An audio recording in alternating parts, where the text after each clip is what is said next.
Masih dalam program dialog khusus spesial edisi Jaksa Menyapa dan tentunya saya masih bersama Wakil Kepala Kejaksaan Tinggi Bali Bapak Ketut Sumedana. Pak, menyambung perbincangan kita tadi Bapak sudah sempat menyampaikan bahwa Bapak harapkan ini ketika ada permasalahan adat memang masyarakat selesaikan dulu di lingkup adat, kemudian baru ke pengadilan. Tapi yang namanya permasalahan adat ini sendiri Pak kan ada yang juga bersifat kriminal, ada juga emang dia murni adat. Itu bagaimana Pak? Spesifikasinya yang mana nih Pak yang masih bisa diselesaikan di masyarakat dan Bapak sarankan kalau memang tidak bisa baru ke pengadilan Pak? Terima kasih, ini pertanyaan cukup berat loh sebenarnya.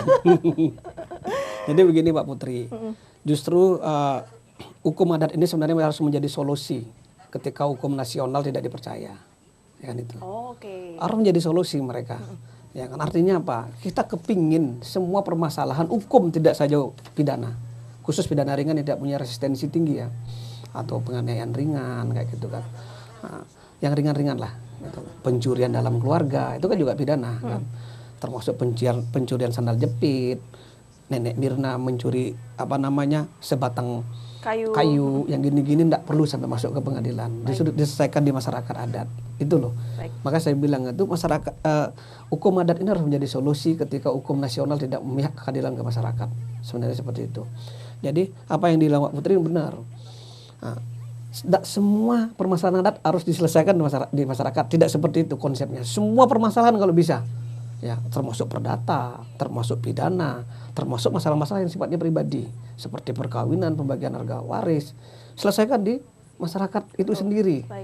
Bukan masyarakat adat, bendesa adat kalau ada. Nah kebetulan di Bali ini ada yang namanya bendesa adat.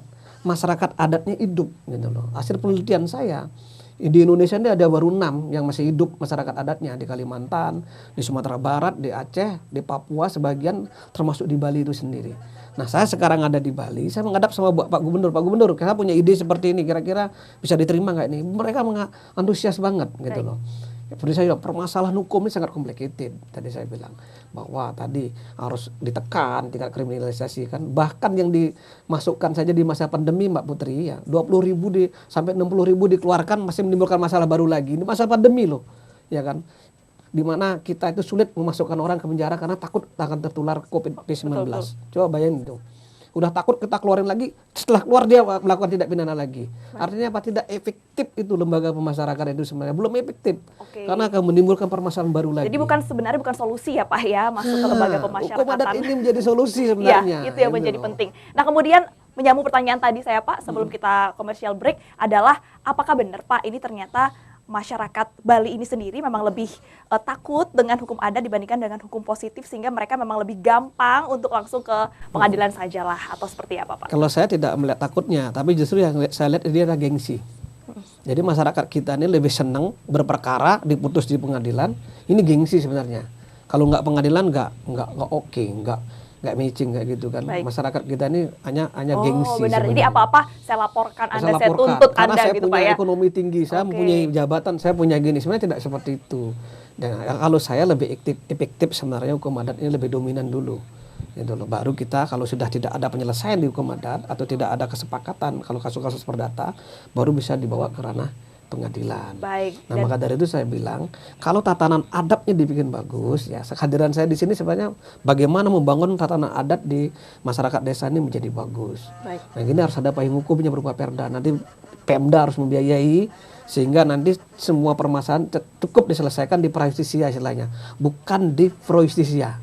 Kita libatkan korbannya kalau itu tindak pidana, kalau itu perdata kita pakai win-win solution di sana. Ya saya yakinlah semua permasalahan kalau semua kita percaya dengan masyarakat adat masyarakat itu akan menjadi damai. Baik, amin. Semoga Pak ya segera ya. Dan kemudian sejauh ini Pak, sosialisasi yang sudah mungkin Bapak dari Kejaksaan sendiri sudah lakukan Pak untuk mengedukasi masyarakat adat nih Pak supaya mereka lebih percaya dengan hukum adat itu sendiri seperti apa Pak? Ini sebenarnya saya membuat satu tulisan ya. Saya sudah sosialisasikan di DPRD Provinsi Jawa Tengah. Saya sudah sosialisasikan di beberapa di NTB ya.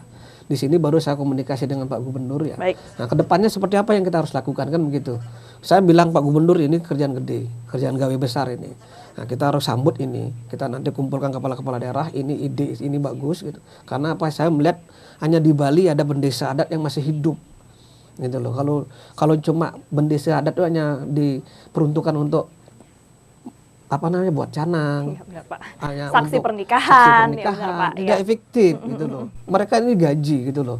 Maka Bendesa Adat ini juga harus menjadi juri di daerahnya sendiri, harus menjadi apa namanya penegak hukum itu sendiri dalam daerahnya sendiri. Baik. Kita kasih edukasi mereka. Apakah pernah Pak mungkin sepanjang perjalanan ini, perjalanan Bapak itu ada benturan Pak antara masyarakat yang sebenarnya ini bisa diselesaikan secara hukum adat, tapi mereka langsung buru-buru? Apakah pernah ada kasus seperti itu dan kemudian diedukasi dan akhirnya nggak jadi lapor tuh, pernah nggak Pak? Pernah, Baik. sangat Iya, banyak Pak. sekali, dan itu sangat banyak sekali dan efektif. Ini sudah saya terapkan di Mataram, karena Baik. saya waktu jadi Kejari Mataram, ini yang saya jadi proyek perubahan saya di sana yang ternyata berhasil, sangat efektif gitu loh. Nah, saya di sana tidak ada masyarakat seperti di Bali, tapi di Bali ini ada yang bisa kita gawe gitu loh. Nah, masyarakat adat di Bali, Bendesa Adat ini kan dipilih oleh masyarakat. Mereka harus percaya dong dengan mereka yang dipilih gitu loh. Oke. Maka dari dasar kepercayaan itu kita bangun tatanan hukumnya di sana. Siapa pembinanya? Kami, jaksa bisa membina, lawyer bisa membina, polisi bisa membina, Babinkam, Babinmas juga bisa membina. Semua akan membina sehingga mereka paham dengan hukum, paham dengan cara penyelesaian masalahnya, ada payung hukumnya. Ketika sudah ada suatu keputusan mereka berdua, kita bawa ke pengadilan, hanya memberikan penetapan pengadilan aja udah selesai. Baik, tapi walaupun demikian tetap dibutuhkan sinergitas ya Pak ya, Iya. antara hukum positif dan juga hukum adat ini sendiri harus berjalan beriringan. Benar. Sesuai topik kita Pak, lantas seperti Benar. apa Pak? Sinergitasnya itu harusnya seperti apa Pak? Nah, hukum adat itu Izin sudah. Pak, tahan dulu. Oh, tahan dulu. Ini jadi nggak sabar saya. Iya nih, jadi pemirsa tentunya kita akan bahas terlebih dahulu nantinya setelah jeda bagaimana sebenarnya sinergitas yang diperlukan antara hukum positif dan juga hukum adat. Jangan kemana-mana, tetaplah bersama kami dalam program Dialog Khusus Spesial edisi Jaksa Menyapa.